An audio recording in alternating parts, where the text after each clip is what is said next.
The heat was already rising over the old village of San Cristobal del Pueblo, deep in the heart of Mexico, the kind of place where tradition speaks louder than any cocky foreigner ever could. Right in the town square, a rough handmade boxing ring with frayed ropes had drawn in a crowd of curious locals, tourists, and every attention-hungry reporter in sight. Inside the ring stood 3 German fighters, tall, blonde, tatted up, and full of themselves. International boxing champs, social media stars. Blake, Riley, and Avery thought they owned the place. Spandex leggings, tight sports tops, Blake in dark purple, Riley in white, Avery in lilac. They laughed loud enough for the cameras while tightening their shiny black gloves. They pointed at the locals, like Mexico was some exotic stop on a European entertainment tour. "So this is it. Where's the real challenge? Looks like a street-side circus," Blake sneered, earning giggles from the other two. The crowd stayed silent, but this wasn't fear. It was judgment. Then she showed up. Slow steps over cobblestone, ripped clothes, a tiny metal bowl in one hand, a worn-out sack in the other, dirty face, messy hair, but eyes sharp enough to cut steel. Everyone in that village knew her name, Camila Reyes, 18 years old, homeless, and yet secretly trained by the legendary local master, a blind martial arts legend known only as Maestro Aguilar, El Lobo Ciego. The fighters laughed even harder when she approached. "You gotta be kidding me. A hobo girl wants to fight us," Riley mocked, dripping European arrogance. Camilla didn't flinch, didn't bark back, didn't waste breath. She just stepped into the ring barefoot, setting her sack down in the corner, letting go of the only weight she didn't need anymore. Blake rushed first, throwing a fast right hook, but she hit nothing but air. Camilla bent like flowing water, brushed a single hand against Blake's shoulder, just a tap, and Blake stumbled, crashing to her knees, totally stunned. The crowd gasped. Silence was shifting now. Riley didn't wait. 2 wild swings, both missed. Camilla spun lightly, placed one open palm on Riley's chest. Bam! Riley flew backward and flopped outside the ring, completely out cold. Avery froze. For a split second, real fear. But ego roared louder. She screamed and fired a high kick toward Camilla's face. Big mistake. Camilla caught her leg mid-air like it weighed nothing, twisted, and slammed Avery flat on her back. Pinned and beaten in seconds. 30 seconds. 3 champions.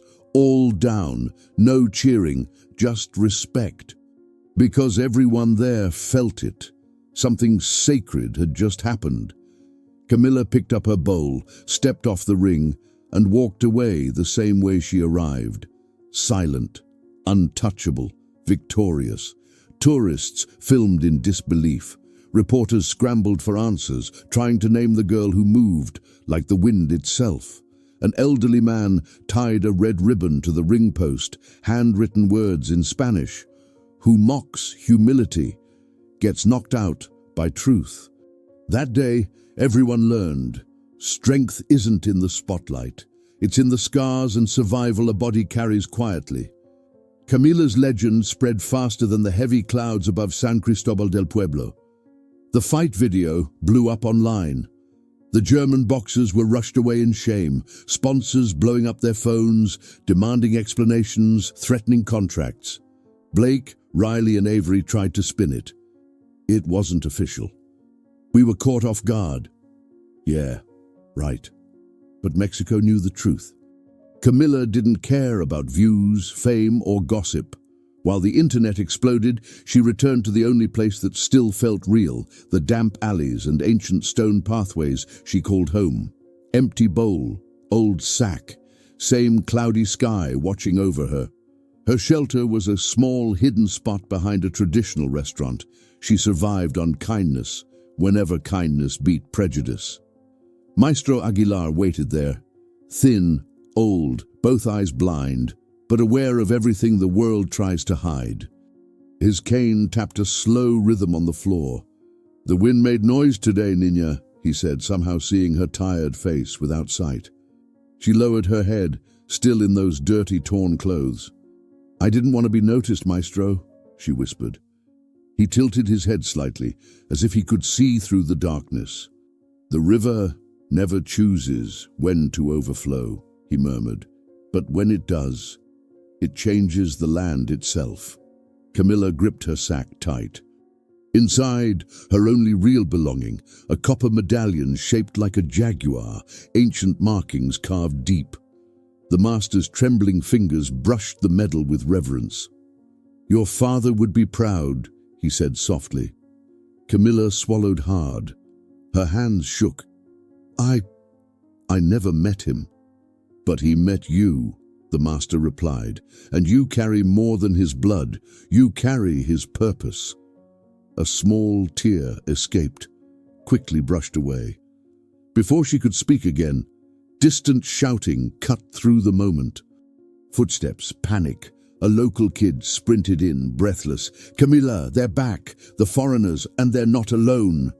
She closed her eyes just a second.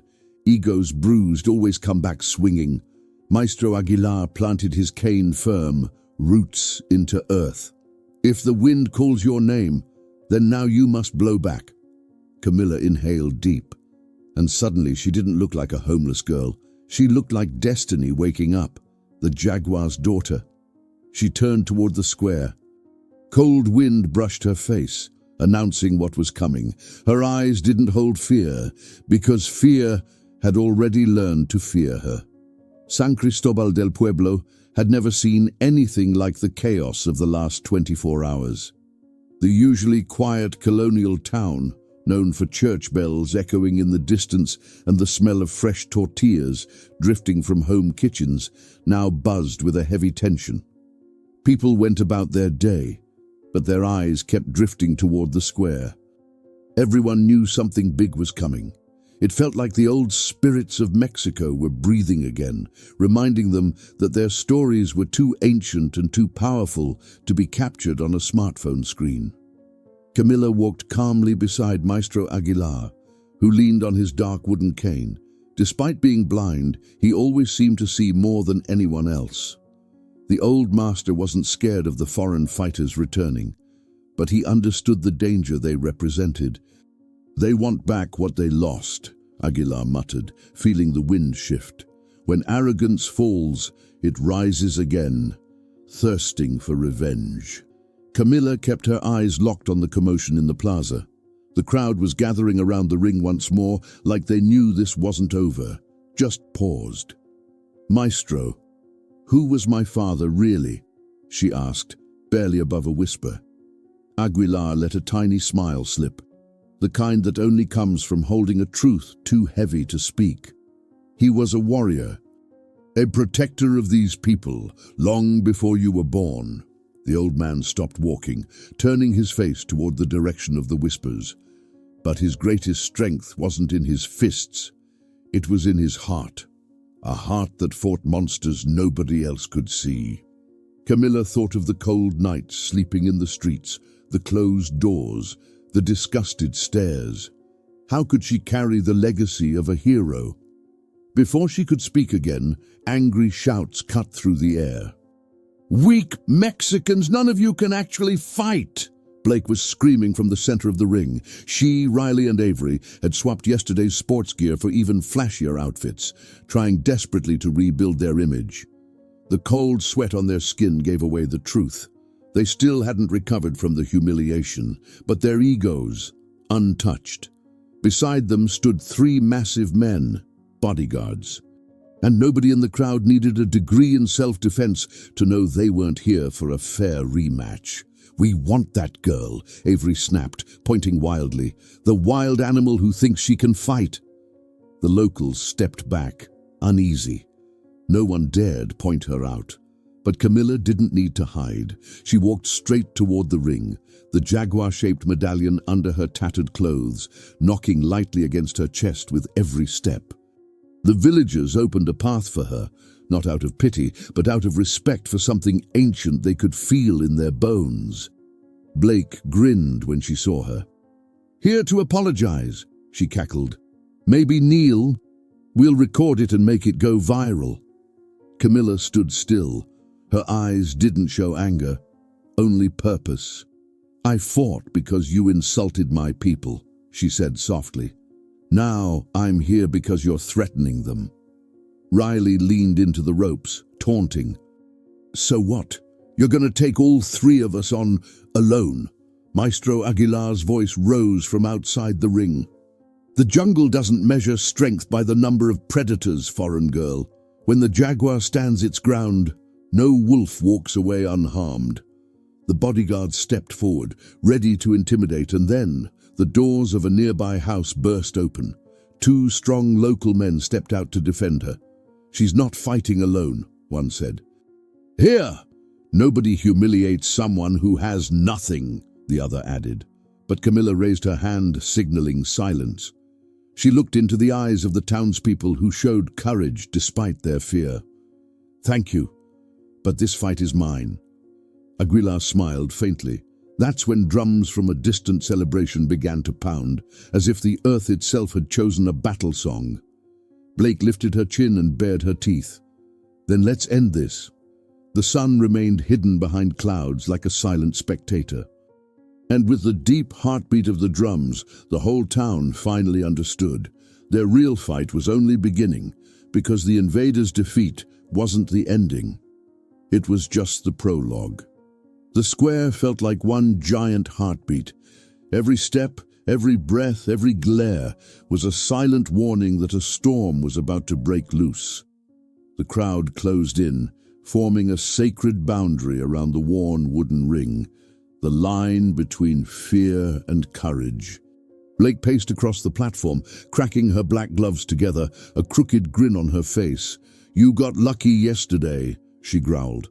But luck runs out. Today, we show Europe sets the rules, while people like you scrub the floors. Camilla climbed into the ring with no rush. Unlike the tense foreign champions tightening every muscle, she remained calm, like still water seconds before the wave crashes. Maestro Aguilar stayed behind the ropes, his blind gaze staring straight into fate itself.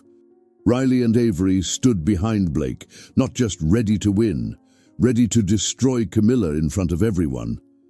Let's just get this over with, Avery snapped. The crowd held its breath. Tourists filmed every second. Foreign reporters adjusted their lenses. Hashtags started flooding social media. Revenge fight, Germany vs Mexico. But Camilla didn't care about followers, fame, or views. She cared about respect. I fight for myself. And for everyone nobody sees, she whispered, a warrior's vow spoken quietly.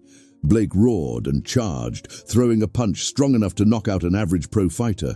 Camilla shifted just an inch, barely even moving, and the punch sliced through empty air. Before Blake recovered, Camilla tapped her elbow and twisted her wrist ever so slightly. Blake dropped to her knees, a fallen tower. Gasps rippled through the crowd. Blake shot up, rage blazing. But when she turned back, Riley and Avery were already closing in. Fair fight, gone. Then, all three attacked at once. The audience screamed. Aguilar didn't flinch. Water doesn't fear a flood, he murmured. Riley swung a brutal hook. Avery lunged for a takedown. Blake aimed a spinning kick. Camilla moved like wind brushing through palm leaves. Her body folded, slipped, and flowed around every strike, a silent dance only someone trained in isolation could master. Her feet barely touched the wood below. She looked weightless. Avery grabbed nothing but air and smashed into Blake. Riley punched the void so hard she spun like a broken toy. The crowd started yelling in disbelief. "That's it, Nina! Show them!" An old woman cheered from the front. Blake rushed the ropes, pushed off, and fired a hammer fist downward. Camilla didn't just block it, she caught Blake's fist mid-air. And the world stopped for a second. There was no logic left to cling to. How could a starving girl with torn clothes and a lifetime of rejection overpower 3 elite athletes at once? "This is impossible," Riley whispered, fear finally cracking her voice. Blake yanked her fist free. Camilla stepped back. Riley attacked again. Camilla spun lightly. Tap shoulder, tap ribs, tap ankle, no force, just flawless technique. Riley hit the mat, dazed and defeated. Avery tried brute strength. Camilla brushed the side of her knee. Avery collapsed like someone cut her strings loose. The plaza went dead silent, but silence full of awe, not doubt. Blake stood alone, heavy breathing, shaking eyes, legacy slipping away. What are you?" she asked, terrified. Camilla didn't answer. She didn't need to. Her presence answered for her. Blake screamed and launched every last bit of fury her body had, fast punches fueled by panic. Camilla flowed around each one like a poem written in motion. Sidestep, pivot, a gentle touch to the shoulder. Blake stumbled forward. Then Camilla stopped. Blake did too. No knockout punch, no finishing blow, just reality, undeniable. The fight was over. Blake trembled, surrounded by cameras, drowning in humiliation. But before Camilla could step out of the ring, something shifted. The three men in suits, the bodyguards, climbed onto the platform without gloves. The crowd froze. They weren't here to fight. They were here to erase her, permanently. Cold wind swept through the square. Maestro Aguilar's blind eyes narrowed. "Now, Nina, we'll see who you really are." Destiny had spoken. The real battle had just begun. When the three massive men stepped into the ring, everything changed. What had been a clash of ego turned into a real threat. The locals pulled back a few feet, and even the tourists stopped recording for a moment, trying to figure out what was about to go down. These bodyguards weren't typical bouncers.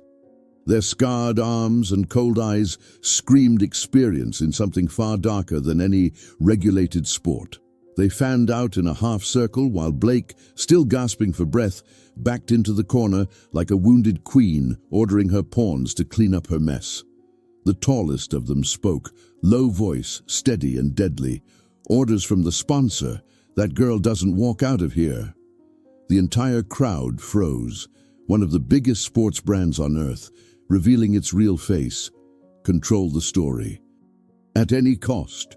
Riley and Avery, still woozy from the fight, stared with a twisted sense of relief, thinking, if we can't beat her, someone else will. But Camilla didn't blink.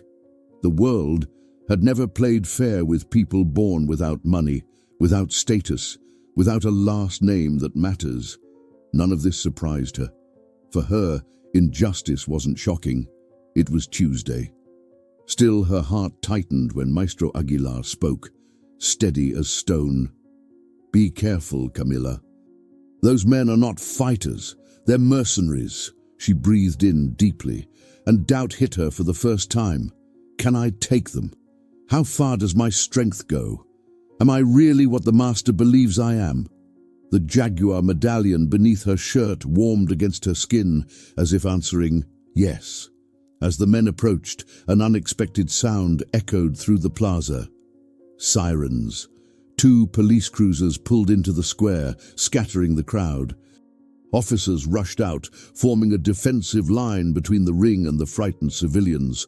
Police Captain Herrera, firm voice, unshakable presence, climbed 2 steps up to the platform.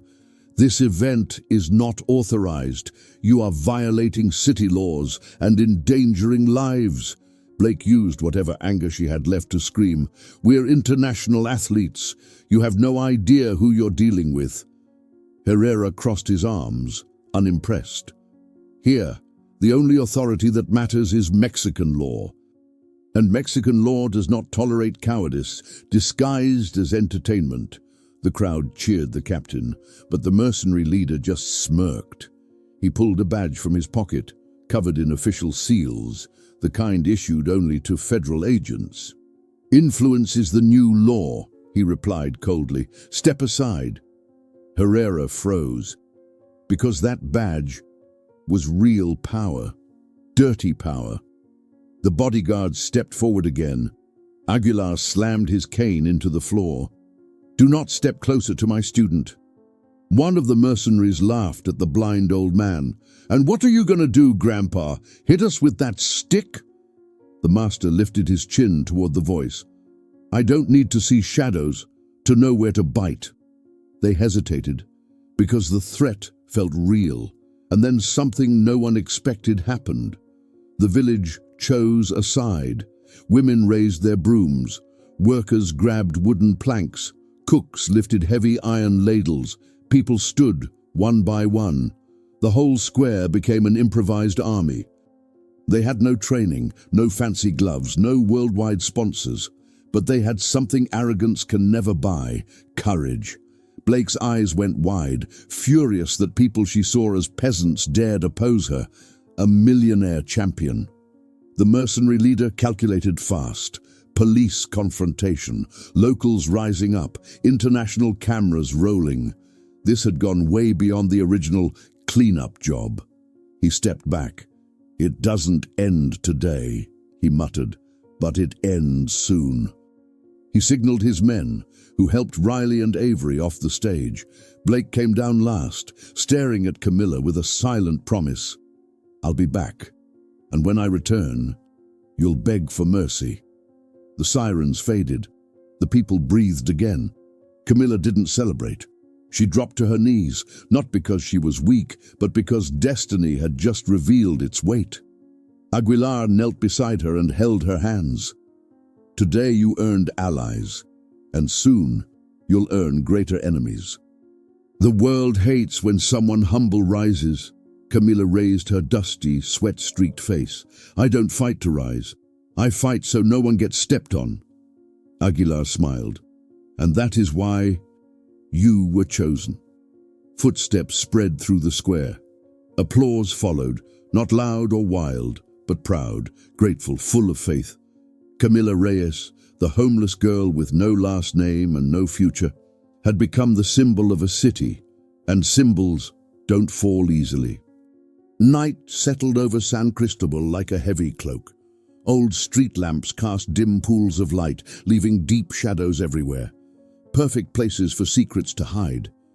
The air grew colder, the kind of cold that arrives right before history changes. Camilla sat near the shelter she called home, Maestro Aguilar beside her, still and alert, listening to stories only the wind could tell. The jaguar medallion rested in her dirty hands, as if waiting for something ancient. "Maestro," she whispered. "Why did they come back? Why so much anger, and why this obsession with me?" Aguilar slowly turned his cane in his hand. "You do not fight only 3 women, Nina. You fight the fear power feels toward those who rise from the dirt." Camilla looked up at the clouded sky, her heart squeezing tight. "I didn't ask for any of this. I never wanted to be seen." "Destiny doesn't ask permission," the master said, calm as moonlight. "It simply sits beside you and says, 'Stand up.'" Footsteps interrupted their silence. Captain Herrera approached and removed his hat respectfully. "I have something to show you," he said, handing over a tablet. Camilla watched videos of the fight, broadcasted worldwide, influencers dissecting her movements, TV analysts arguing over her technique, martial arts experts baffled by how she moved. But what made her hands shake were the headlines: "Return of the Jaguar's Daughter," "Shock in San Cristobal, Mexico's New Weapon," "Camilla Reyes, the girl who humiliated world champions." Her fingers trembled across the screen. "They're turning me into a prize," she whispered. Herrera nodded stiffly. "The German fighters aren't acting alone. Their corporate sponsor controls millions. They refuse to lose power, especially to someone born at the bottom." Aguilar tapped his cane lightly. "And they have more reasons than they realize," Herrera frowned. "Maestro, what do you know that we don't?"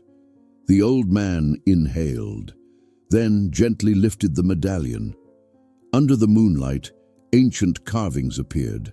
A jaguar in mid-strike, a circle of Aztec symbols, and a nearly erased inscription: "Guardian of the South, the new beginning." Camilla's eyes widened. "So this belonged to my father?" Aguilar nodded proudly. "He wasn't just a fighter, he was the last guardian of the South." His voice carried history and warning at once. His mission was to protect this land, and prevent ancient knowledge from falling into the wrong hands. Herrera staggered back. You're talking about a secret order? The master smiled slightly. Every truth begins as myth until someone tries to steal it. He touched the center of the medallion. The jaguar symbol glowed. Camilla's breath caught. Why does it react to me? Because blood speaks louder than names. Aguilar pressed her hand over the medal.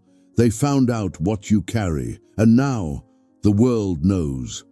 Right on cue, the deep roar of helicopters rolled over the mountains. 3 searchlights tore through the sky, slicing clouds open. The plaza lit up bright as day. Police scrambled into defensive positions to protect civilians. Herrera grabbed his radio. Defensive formation! Lock down all roads and secure the square! Camilla's pulse raced. They came for me! Aguilar gripped her arm firmly. They came for what you represent. The lights disappeared into the peaks, but the warning was delivered. War had begun. Camilla rose, the medallion pulsing hot against her chest. If they want to stop me, her voice steady, fierce, reborn, they'll learn the jaguar's daughter doesn't run. Aguilar grounded his cane like roots into the earth. It is time you accept your legacy, not as a survivor, but as a warrior. The wind howled, a jaguar's roar disguised as air, and the roar was hers. From that moment on, Camilla Reyes was no longer a homeless girl. She became what the ancients feared and hoped for, the guardian of the South, daughter of the earth, enemy of tyranny, hope for the forgotten. And those who came from the sky to hunt her would soon learn to fear Mexican soil. Dawn over San Cristobal del Pueblo looked grayer than ever. Fog clung to the hills and swallowed the horizon, as if the world itself hesitated to reveal what was coming.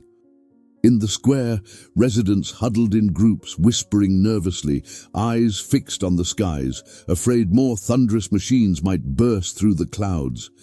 Camilla sat beside the makeshift ring, now silent, like a stage haunted by the dangerous show it had hosted.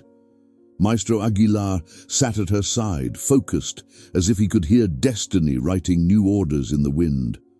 Captain Herrera appeared with his radio in hand, face heavy with concern. News from the federal government, he announced, drawing everyone's attention. The situation is all over international headlines. They want an investigation, but they also want Camilla placed under protective custody. Protective custody. Pretty words, hiding a prison. Camilla took a slow breath. They're afraid of me, she asked. Not of you, Herrera corrected. Of what you stand for. Their conversation was interrupted by phones buzzing and TVs flickering on inside nearby shops. People gathered around a small stand where a television displayed the latest breaking news. Jaguar's daughter, hero or threat. European conglomerate claims she's a dangerous fraud. Germany demands official reparations after humiliating defeat.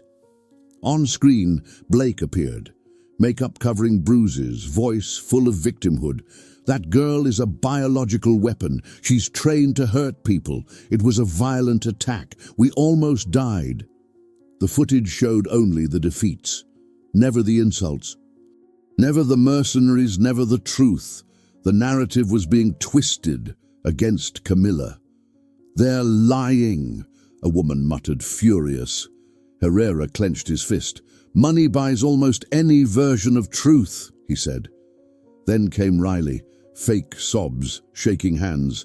I've never been so terrified. That girl isn't normal. Avery followed with an icy glare. This isn't over. We'll reclaim our honor, whatever it takes. The townspeople stared in anger and disbelief. They had seen everything. They knew the truth, but outside, the world was choosing its villain. Camilla gripped her jaguar medallion tightly. They want to make me a monster, she said, feeling her chest tighten. Aguilar placed a steady hand on her shoulder. The brighter the light, the darker the shadow they try to throw over it. That was when a government car pulled up. A man in a dark suit stepped out, sunglasses, rigid posture, shiny badge on his chest. "Good morning," he said, authoritative tone. "Inspector Ramirez, I represent federal interests." Herrera frowned. "Whose interests exactly?" Ramirez ignored him and locked eyes on Camila. "You need to come with me, now." Immediately the locals formed a human wall in front of her. Women, elders, young workers, an entire community standing as one. "She belongs to our town," one man shouted. "No one takes our girl," cried a mother, eyes wet. Ramirez didn't budge. "If you resist, any conflict is on this town. Think carefully." Aguilar stepped forward, guided by his cane, a blind general ready for war. "She's not going anywhere," the master declared. Ramirez smirked. "A blind old man isn't going to intimidate me?" Aguilar smiled back. "I don't need to see you, to know you're already afraid." The crowd murmured approval. Ramirez inhaled, choosing a new tactic. "Camila," he said directly to her, "you're putting everyone here at risk. That corporation will not accept defeat. They will return, stronger." He leaned in slightly. "Are you willing to make these people pay for your destiny?" That question struck like a blade, because it was true. Camila looked at the faces around her. Simple people who never asked for a war. Fear was there, but courage was louder. Before she could answer, thunder cracked above. Wind whipped through the square, stirring dust into a swirling warning. The medallion vibrated. The jaguar symbol glowed beneath her shirt. Destiny spoke louder than doubt. She didn't have a choice. They would hunt her no matter what. Camila stepped forward. "If they want war," she said, voice rising with certainty, "they'll get war. But no one here will suffer because of me again." She turned to Herrera. "Captain, we need to prepare this town." Aguilar smiled. "The jaguar has awakened." The crowd no longer saw fragility. They saw leadership. They saw hope. Because in that moment, Camila stopped being the protected and became the commander, and whoever commands their own fate fears no empire. San Cristobal del Pueblo, so tiny on the map, had become the epicenter of a silent earthquake.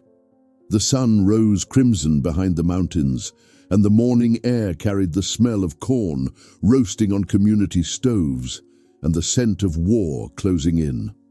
Camila woke before everyone else, body aching from tension, but mind sharper than ever. Hands that once begged for help now had to protect lives. Maestro Aguilar walked toward her cane, tapping stone, posture strong as an ancient warrior. "Today, Niña, you will discover who you truly are."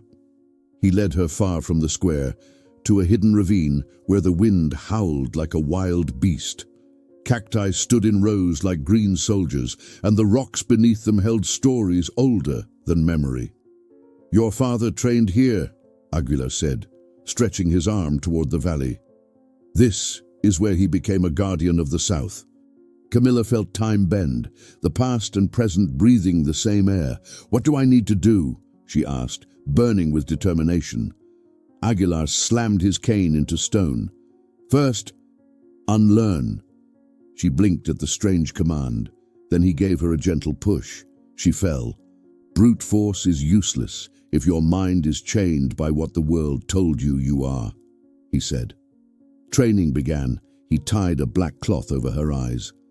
"The world does not guide you. You guide the world around you." She stood and immediately stumbled. Aguilar didn't help. "Listen, the wind tells stories." Minutes became hours. Bird calls, shifting dust, whispers from the rocks. Everything became a map. She stopped trying to see and started to feel. With every step she mastered, painful memories flooded back. Hunger, cold nights, cruel words. "You're worthless. No one will ever care. You don't matter." But one memory always cut through, her master's voice. "You are more." By late afternoon, she walked perfectly, blindfolded, silent as a jaguar. Aguilar grinned. Now, the body. He removed the cloth and pointed at a thick tree trunk. Strike. Camilla hit it. Pain surged through her arm. You hit like someone asking permission, Aguilar said. Who are you, Camilla? Her heartbeat pounded. Words from her past echoed like ghosts. Her fists tightened. She exhaled and struck again. The trunk shuddered. Each hit stripped away the abandoned girl she once was. Aguilar laughed softly. You don't fight out of hate. You fight out of justice. That makes you dangerous. Night fell. Lights shimmered back in town. They returned to the square. What they saw stunned Camilla. The people had built a fortress, reinforced doors, sandbag barricades, tables and carts turned into shields, locals rotated shifts with lanterns, ready for anything. Kids passed out water bottles, elders sharpened tools, mothers cooked for everyone. Camilla stopped, overwhelmed. She never believed she meant this much. They believe in you, Herrera said, stepping forward. For the first time, we are not invisible. She gripped her medallion, a warm pulse running through her palm. I never asked for this, she whispered. That's why you deserve it, Aguilar replied. A little girl stepped forward, shyly holding a flower. You're our hero, she said, smiling. Camilla knelt, accepting the flower like the greatest trophy in the world. A knot rose in her throat. She stood tall and declared, No one here will suffer for me. If they return, they will find the Jaguar's daughter defending her jungle. Applause thundered through the square. Aguilar struck his cane to the ground, each impact sounding like a war drum.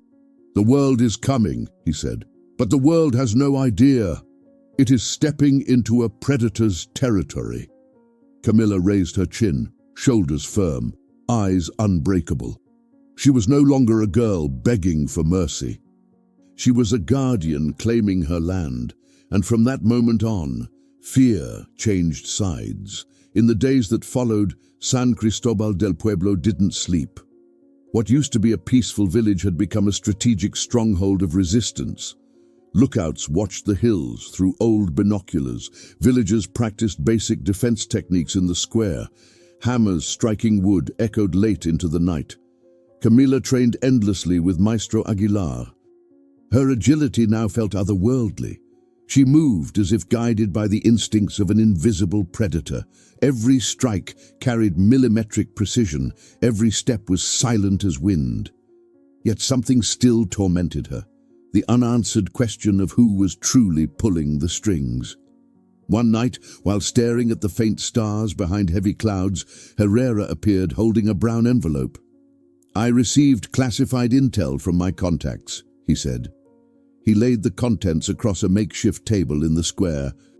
Photographs, confidential reports, names of powerful people, one in particular, Wilhelm Krauss, CEO of the European conglomerate behind Blake, Riley and Avery, owner of half the world's combat sports events, a name polished in public, yet hiding a dark market beneath the surface.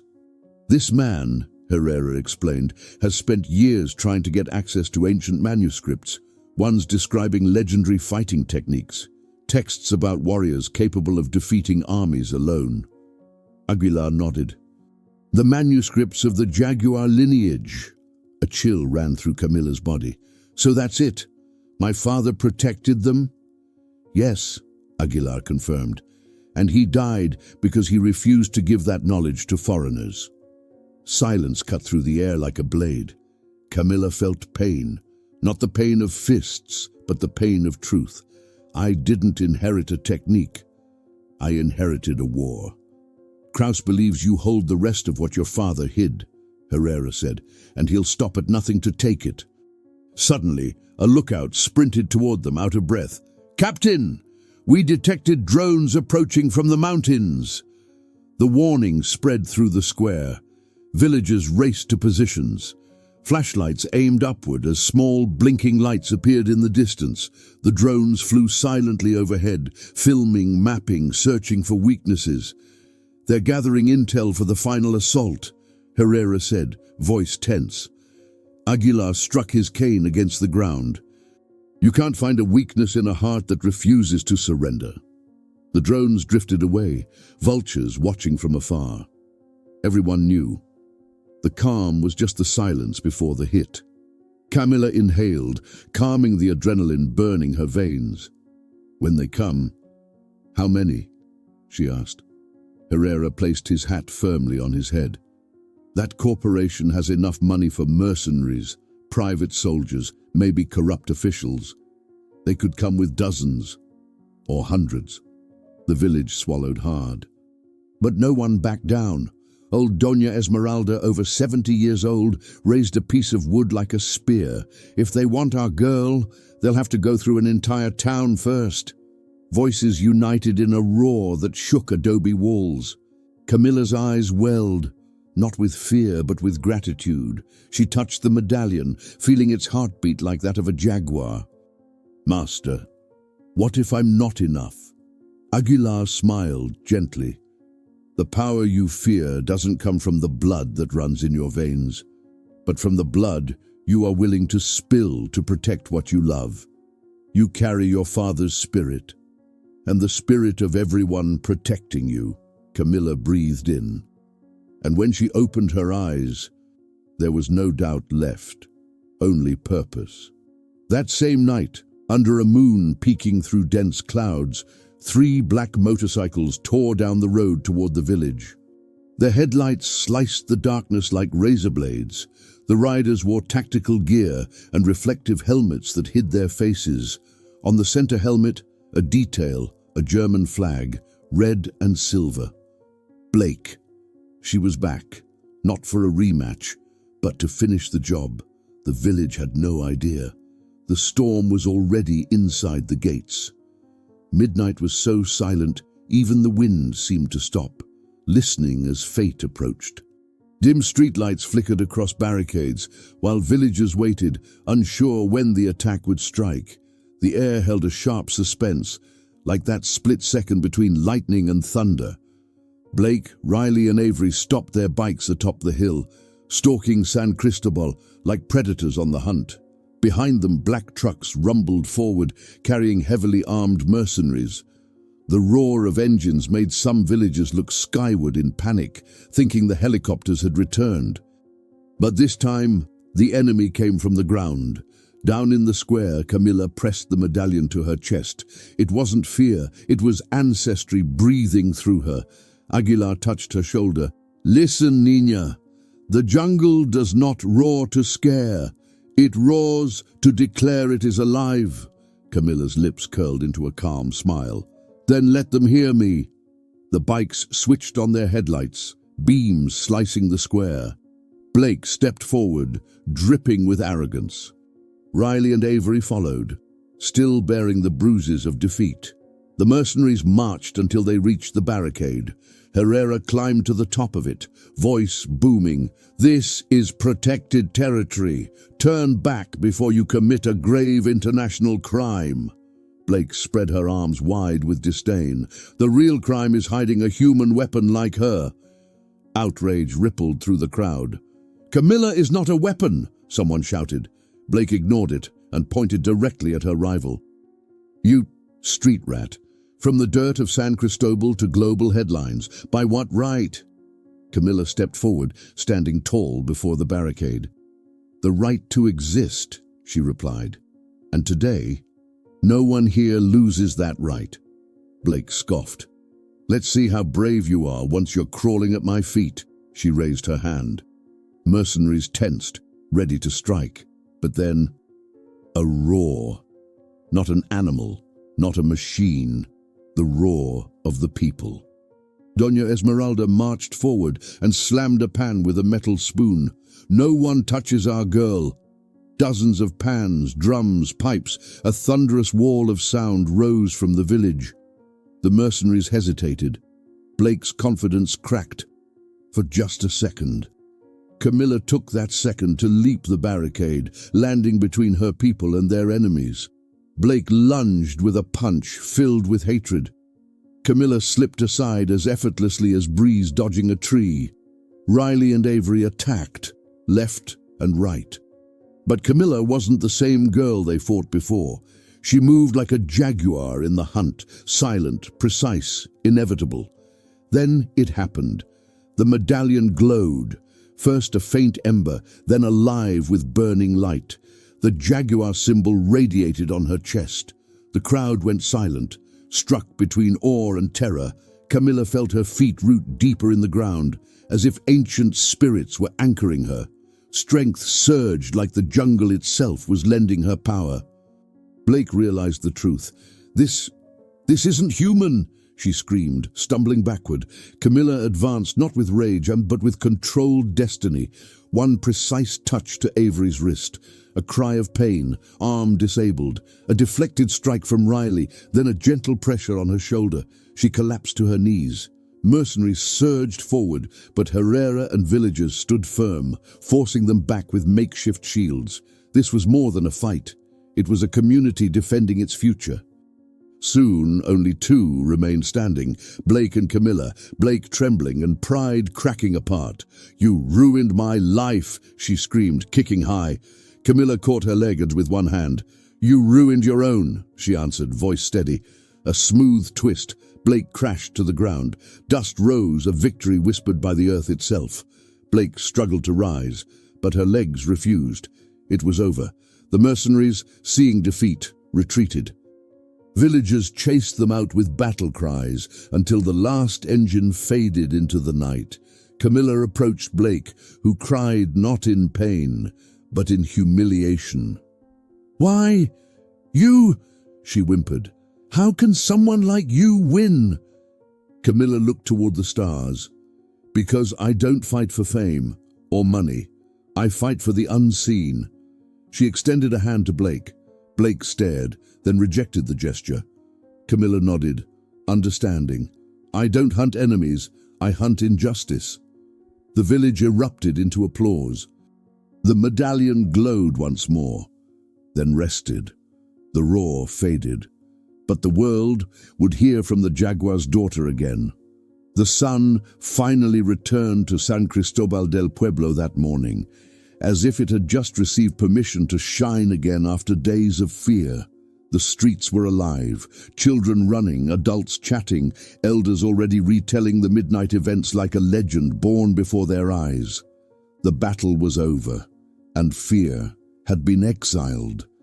Camilla walked through the town square, no longer hiding her face behind dirt or shadows. She was greeted with hugs, flowers, and silent prayers. Every hand that reached for hers seemed to say thank you, not just for fighting, but for doing what everyone had wished to do and never dared.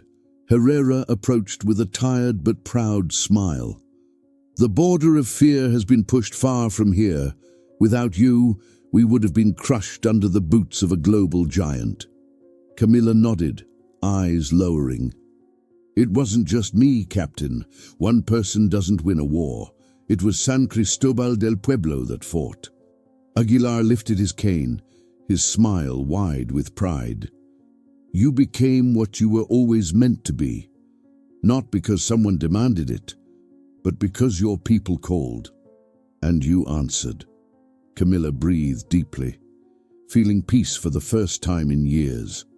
The Jaguar medallion glowed faintly, like a satisfied flame.